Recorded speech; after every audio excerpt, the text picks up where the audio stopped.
rakan-rakan penceramah, YB Norhanin Ismail Adun Sri Sedang, rakan-rakan saya di Parlimen, YB Tony Pua, Ahli Parlimen PJ Utara, tuan rumah kita YB Gobind Singh, Ahli Parlimen Puchong. Satu tepukan besar bagi mereka semua. Dan yang penting sekali, tuan-tuan dan puan-puan yang saya hormati sekalian, salam sejahtera, salam reformasi, Dacia Bangsa Kau, saudara-saudara, Assalamualaikum, Wanakkam. Saya ingin ucap terima kasih kepada penganjur. Program ini dianjurkan oleh Parlimen Puchong, iaitu YB Gobind Singh dengan teman-teman daripada Pakatan Rakyat, dan saya ucap terima kasih atas jemputan. Dan saya terlupa sebut, kita ada juga bersama kita beberapa pimpinan tempatan daripada Pakatan Rakyat, Ketua Cabang Anbar daripada PKR Puchong, dan teman-teman lain. Satu tepukan besar untuk mereka semua. Program yang kita lihat malam ini adalah usaha penganjuran kerja mereka, dan saya ucap tahniah. Kita walaupun hujan lebat, kita berjaya kumpulkan orang untuk dengar ceramah kita. Malam ini saya kurang sehat sedikit, ada sakit tekak dan demam sedikit, tapi sebab sudah janji datang, saya kata pada diri sendiri mesti datang dan bersama dengan tuan-tuan pada malam ini. Tapi mungkin saya tak akan hadir sehingga akhir program, sebab esok saya akan ada perjalanan ke Pulau Pinang untuk satu forum di sana.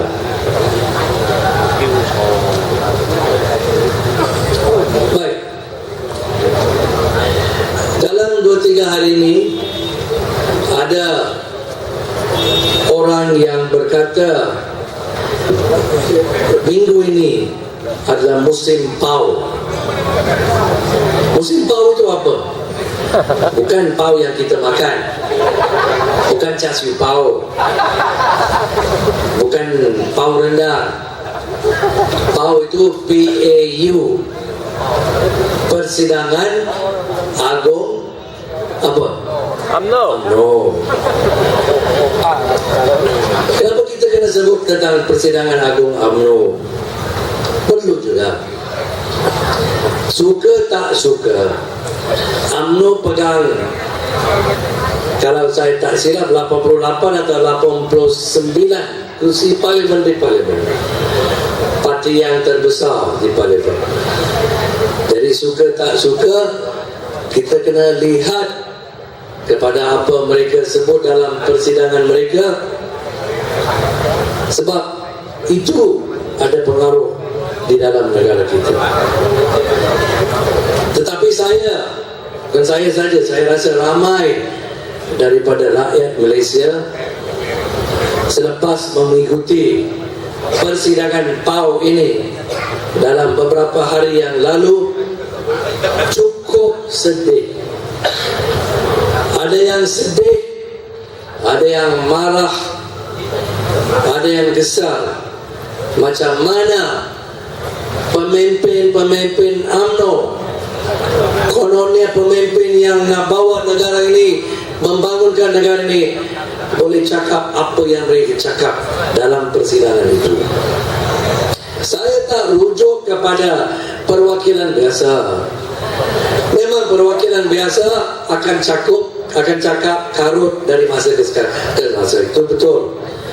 Ada satu perwakilan daripada Kedah, wanita, kononnya mantan timbalan menteri, tapi cakap karut dalam persidangan, cakap dengan insiden yang tak benar, reka cerita yang tak benar, dan cakap seolah-olah benar.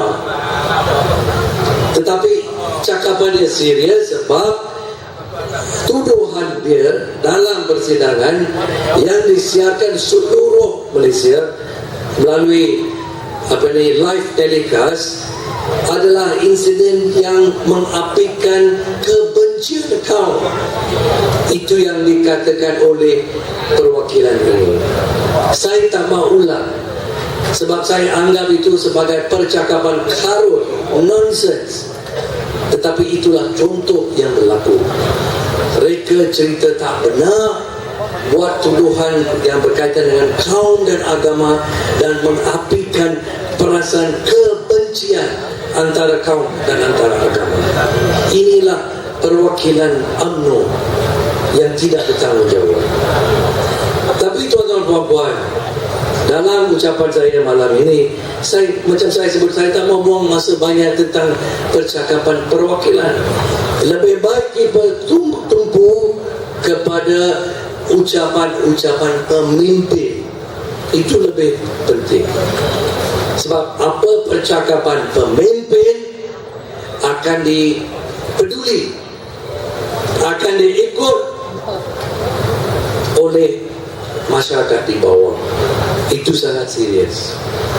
Jadi ini secara ringkas, masa kita tak panjang malam ini, saya ingin mulai dengan Ketua Pemuda Khairi Jamaluddin. Khairi kononnya orang yang intelektual, ada peluang pergi ke Oxford untuk pendidikan, tetapi dalam ucapan di persidangan PAUD nampak macam sudah hilang atau sudah lupa pendidikan di barat yang dia terima. Sebab apa? Dia bagi gambaran, oh, sekarang kita terpaksa mempertahankan kepentingan Melayu. Ini bukan rasis. Sebab apa? Sebab non-Malay. Kita mengadukan kedatangan YB Tian Chua, ahli Parlimen Batu. Apa Khairi Jamaluddin kata? Dia bagi gambaran UMNO berhak mempertahankan diri, mempertahankan macam isu Melayu. Sebab apa? Kononnya keadaan sekarang ialah yang bukan Melayu sudah serang institusi Melayu. Itu gambaran beliau, itu cerita beliau. Bila ditanya apa bukti di negara ini yang bukan Melayu sudah serang institusi Melayu, apa contoh dia bagi? Ini dia bawa phone dia tunjuk dalam phone, ada SMS ataupun ada dalam Twitter.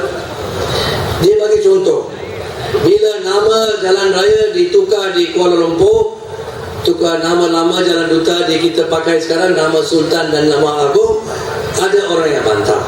Itu contoh dia. Contoh itu saja dia boleh bawa sebagai contoh. Oh, bukan Melayu sudah mula serang institusi Melayu dan UMNO mesti mempertahankan. Ini kualiti intelektual orang yang sudah pergi ke Oxford University belajar dan sudah balik ke negara kita. Amat menyedihkan. Sebab apa tuan-tuan puan-puan? Kalau kita nak contoh orang yang sudah serang, dan saya gunakan perkataan serang institusi diraja di Malaysia, tidak ada contoh lebih baik daripada pimpinan utama UMNO sendiri. Siapa? Tun Dr. Mahathir. Betul atau tidak? Betul. Yang serang institusi diraja di Malaysia, institusi diraja di Malaysia ini teruk, bukan lain daripada Tun Dr. Mahathir. Saya nak nasihatkan Khairi Jamaluddin, bacalah sedikit, lengkapkan pendidikan anda yang nampaknya kurang sempurna sekarang.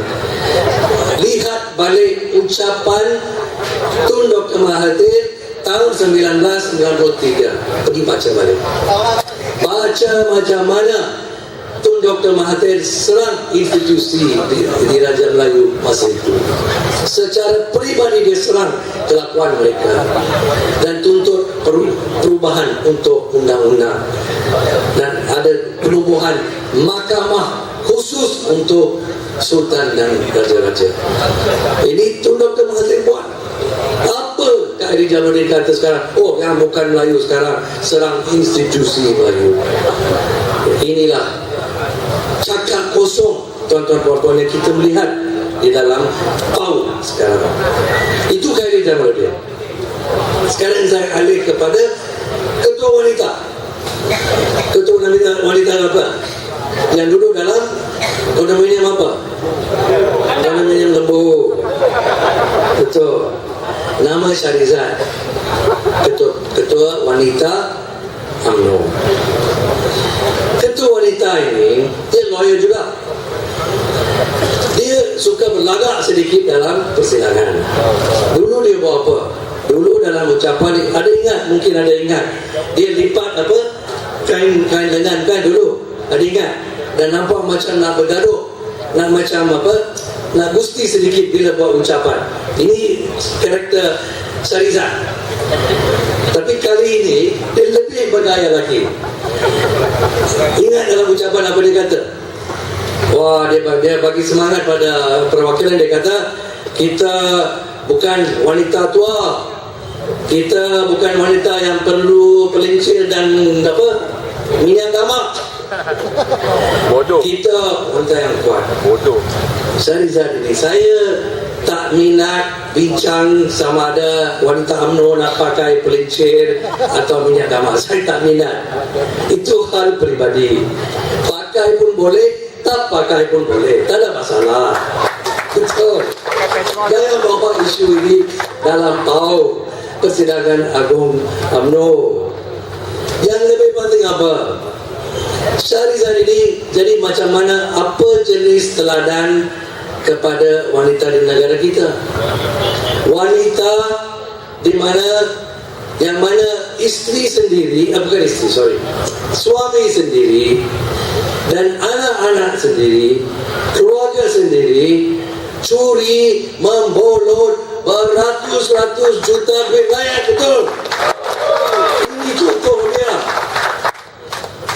Walaupun Syarizat kata, saya tak tahu hal ini, saya duduk satu rumah tapi tak tahu. Dia menteri dalam kabinet, dan boleh kata tak tahu apa hal yang dibuat oleh suami dan anak, walaupun duduk sesama rumah, satu rumah. Ini kualiti dia. Ini Syarizat, ucapan Syarizat. Yang paling serius, saudara-saudari, ialah ucapan Perdana Menteri sendiri. Ucapan Perdana Menteri kali ini membuktikan kepada kita semua macam mana begitu lemah dia sekarang sudah jadi sebagai pemimpin politik, pemimpin utama di negara kita. Macam mana dia boleh putar belikkan kata-kata beliau. Satu kali cakap sesuatu, kali ini tukar cerita. Yang janji yang dia buat tahun 2012 bulan Julai. Sebab masa itu saudara-saudari boleh ingat, suasana pilihan raya sudah meningkat. Semua orang tunggu pilihan raya umum yang ke-13. Akhirnya ditangguh-tangguh dan berlaku pada bulan Mei 2013. Tapi pada masa itu suasana pilihan raya sudah meningkat. Dan dalam suasana itu dia buat janji. Apa janji boleh ingat? Janji tentang akta hasutan. Dia masa itu dia nak macam meningkatkan image beliau di negara dan juga di luar, di dunia. Kononnya macam dia sudah jadi satu orang demokrat, orang yang liberal, orang yang nak bawa Malaysia ke satu tahap yang lebih baik dan sebagainya. Jadi dia buat ucapan yang penting. Dia bagi jaminan pada masa itu. Dia kata, akta hasutan, akta yang dibuat oleh penjajah, masa penjajah British tahun 1948, mereka buat akta hasutan ini untuk kontrol, untuk menindas rakyat Malaysia. Sekarang akta itu tidak relevan. Itu perkataan beliau, bukan saya. perkataan Najib Perdana Menteri kita, akta ini tidak relevan lagi, akta ini kita akan hapuskan, kita akan batalkan dan buat akta baru. Semalam ucapan, bila dia buat ucapan dasar pada hari Khamis, Perdana Menteri kata apa dalam PAU? Tiba-tiba akta hasutan yang dia kata 2012 dia sudah lupa, dia kata masa itu tak relevan. Hari Khamis dia kata memang relevan dan akan dikekalkan di negara kita. Ini cakap Perdana Menteri kita. Bukan saja dikekalkan, akan ditambahkan peruntukan dalam akta hasutan. Inilah dia kata. Ini bukan satu isu saja dia sudah tukar janji dia atau putar balikan kata dia. Harga minyak pun begitu juga. Harga minyak, kalau saudara-saudari boleh ingat, sebelum pilihan raya, apa janji Perdana Menteri dalam kempen pilihan raya? Kita takkan naik harga minyak. Maksud itu janji dia. Kita akan pastikan harga minyak ini takkan ikut harga dunia. Janji beliau. Semua dibuat masa sebelum pilihan raya umum. Tapi baru ini apa? Sudah janji semua sudah dilupa, kata pilihan raya sudah dilupa, dan baru diumumkan harga minyak dalam negara ini sekarang. Mereka kata tidak ada subsidi lagi dan harga ini akan ikut harga pasaran di dunia. Buat masa sekarang nampak okey. Sebab apa tuan-tuan puan-puan? Harga pasaran, the world market price, harga pasaran di dunia sudah kurang. Betul. Yang awal tahun ini lebih kurang 110 US dollar satu tong, sekarang sudah kurang bawah 80 US dollar satu tong. Tapi untuk berapa lama? Ini kita tak tahu. Kalau harga ini naik balik kepada harga yang pada awal tahun ini, apa akan jadi pada harga minyak di negara kita? Sekarang harga minyak ialah lebih kurang RM2.30 untuk RON 95. Harga itu buat masa sekarang okey, mungkin akan turun sedikit lagi. Tapi kalau harga pasaran naik, impact pada kita semua, khususnya pada orang sederhana, orang yang pendapatan sederhana, orang yang berpendapatan rendah, memang akan serius. Ini kerajaan UMNO Barisan Nasional sudah lupa dan tak kira lagi. Ini yang diumumkan oleh Perdana Menteri. Jadi tuan-tuan dan puan-puan, ini kita melihat daripada ucapan-ucapan ini di PAU, Persidangan Agung UMNO yang berlaku. UMNO tidak boleh memimpin negara ini lagi. 50 tahun lebih mereka sudah pimpin negara ini. Inilah sekarang mereka sudah bawa kita ke keadaan macam ini. Di mana mereka tak peduli lagi kedudukan orang biasa. Kita sudah nasihatkan, jangan bebankan orang biasa, kena bantu golongan sederhana, golongan bawahan, kita kena bantu. Mereka tak mau dengar lagi.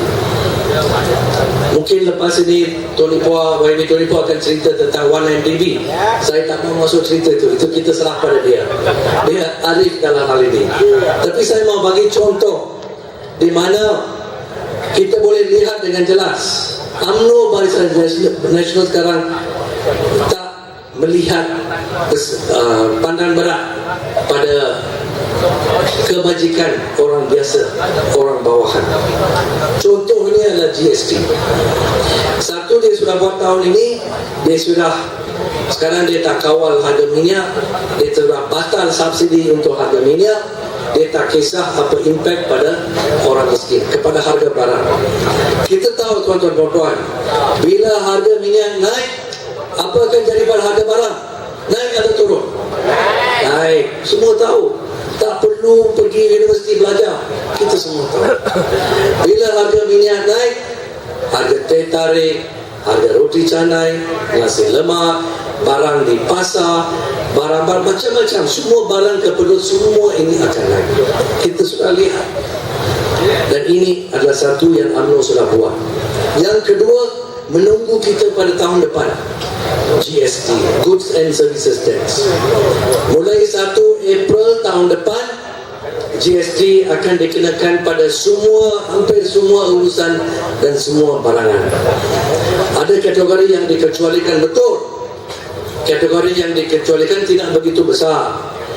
Kita beli fresh vegetables, makanan segar di pasar, sayur, daging, macam itu, betul. Petrol tidak dikenakan. Tapi hampir semua barang yang lain dikenakan GST. Apa implikasi dia? Harga ditambahkan 6%, 6% lagi. Kalau satu tin biskut, contoh, harga tahun ini RM10. Lepas GST apa akan jadi pada harga itu? Sekurang-kurang mesti jadi RM10.60. Tapi ada kemungkinan jauh lebih daripada itu. Sebab apa?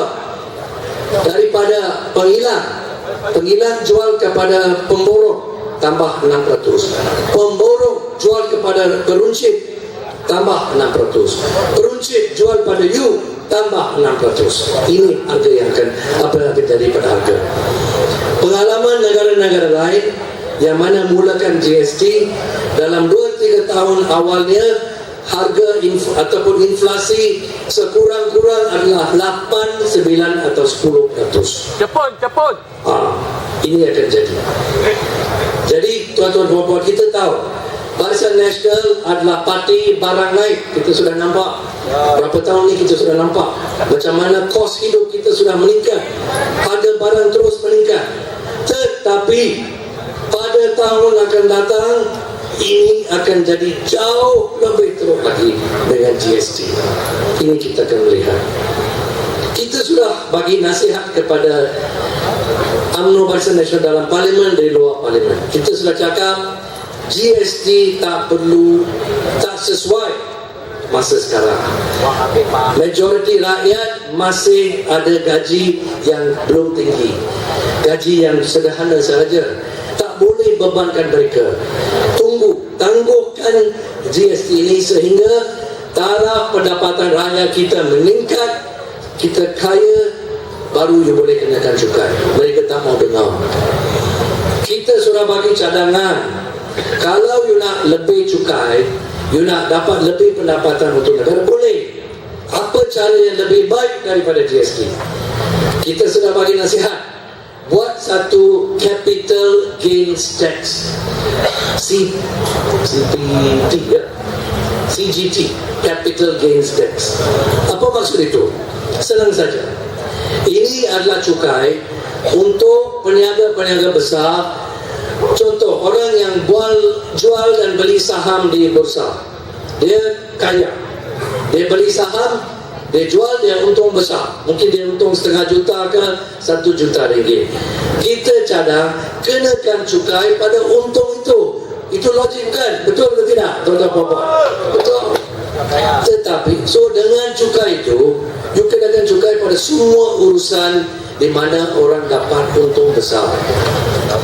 Dan banyak negara ada ini. Ini bukan satu cukai yang luar biasa. Banyak negara ada cukai capital gains tax dan dapat pendapatan besar, berbilion-bilion ringgit atau US dollar ke apa-apa di sana. Ini kita cadang. Tetapi UMNO Barisan Nasional tak mau buat. Dia lebih minat letakkan GST yang akan kena semua rakyat sampai yang termiskin. Tuan-tuan puan-puan, anda tahu kalau you dapat gaji sekarang, gaji bulanan RM2,500, contoh, ada bayar cukai peribadi atau tidak? Tak bayar, dikecualikan. So semua yang gaji 2,500 di bawah sekarang tak bayar cukai peribadi. Kita bayar income tax. Yang dapat lebih 3,000 lebih 4,000 bayar. Itu kedudukan sekarang. Tetapi daripada April tahun depan, apa akan jadi? Semua akan kena GST. Ini beza dia. So daripada April, saya ambil contoh satu keluarga. Kalau keluarga itu ada belanja setiap bulan, keluarga itu belanja RM1,000 setiap bulan, belanja, beli makanan, beli barang keperluan, semualah apa-apa yang perlu untuk hidup kita, dia belanja RM1,000 sebulan. Daripada April tahun depan, RM1,000 itu akan naik sekurang-kurang, ini minimum RM1,060. Kemungkinan besar dia lebih besar daripada RM60, tapi saya ambil RM60 itu saja. RM60 itu bayar kepada siapa? Bayar kepada siapa? Rosma. Siapa? Rosma. Tak betul. Rosma tak perlu itu. Dia rampas dari tempat lain. Dia rampas daripada warna NDB. Itu Ibu akan ceritakan. RM60 ini dibayar pada kerajaan. Maksudnya apa, tuan-tuan dan puan? Maksudnya ialah sama ada gaji saudara RM1,000 ke RM1,500 ke RM600 ke, sekarang semua kena bayar cukai. Ini beza dia. Sebab itu Pakatan Rakyat bantah cukai ini. Kita kata cukai ini tidak progresif, cukai ini regresif, kena pada semua yang miskin. Sepatutnya cukai yang adil mesti kena pada orang yang berpendapatan besar, yang super kaya, yang kaya raya. Tapi UMNO Barisan Nasional tak mau buat. Inilah yang kita menghadapi.